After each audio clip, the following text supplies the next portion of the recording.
When was the last time you felt really stuck on something that was frustrating, maybe it was painful, confusing, you didn't have the answer to, or it didn't make sense?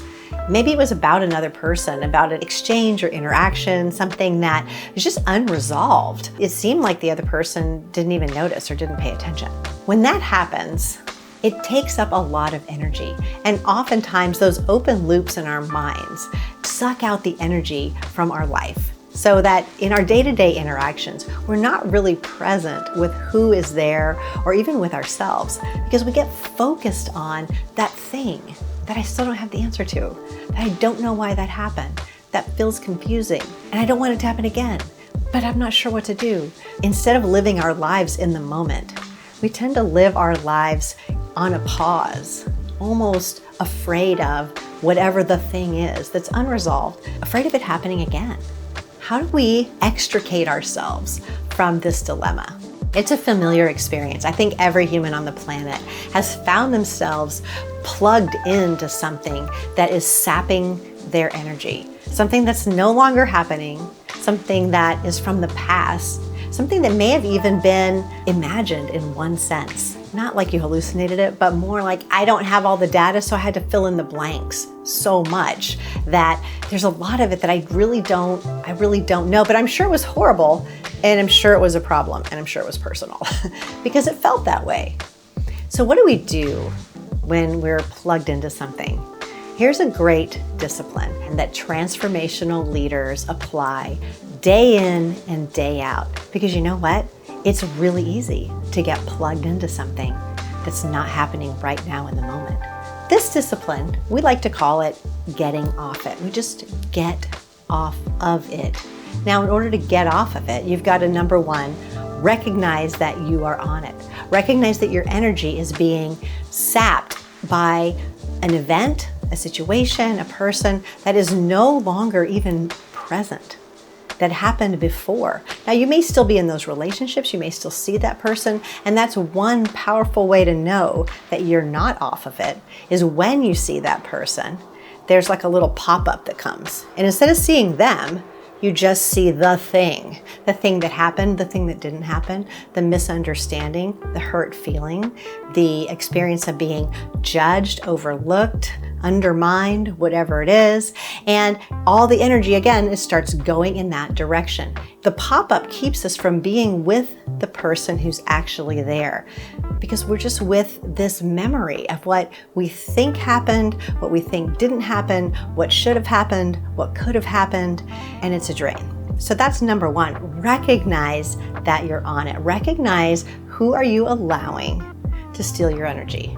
Who is sucking the energy out of your life? It's probably somebody that doesn't even know that it's happening. They may not even be aware of it. They might not even be thinking about you.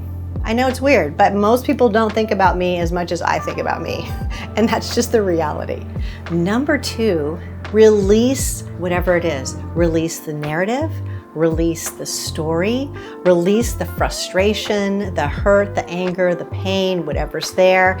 And you can do this just yourself by an act of will. You can do it by writing things out. Some people like to write and then throw away, or write, set on fire. It's a thing.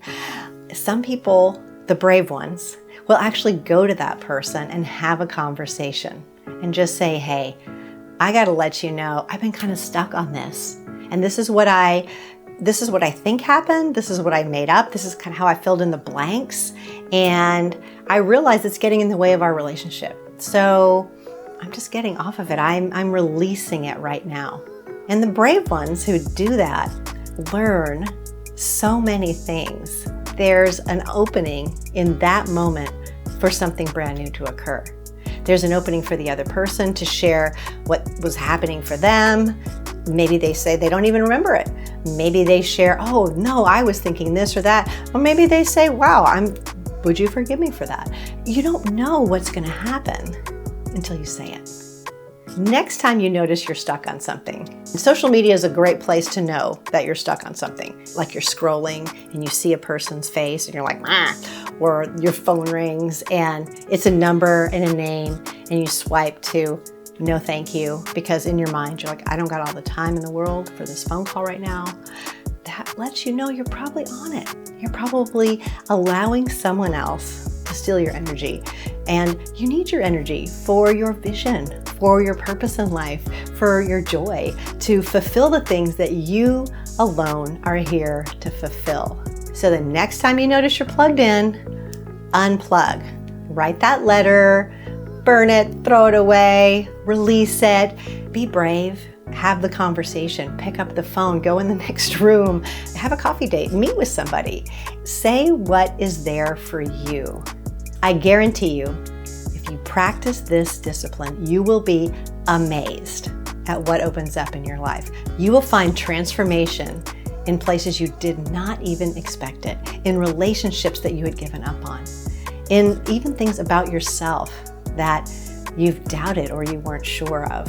It's the best way I know to exercise courage, to test your own thoughts, and continue to grow in wisdom and maturity.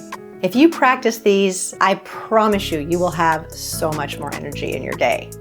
If this was helpful, like it, write a comment. Tell me the story about the conversation that you chose to have. Share it with somebody else. They probably need it too.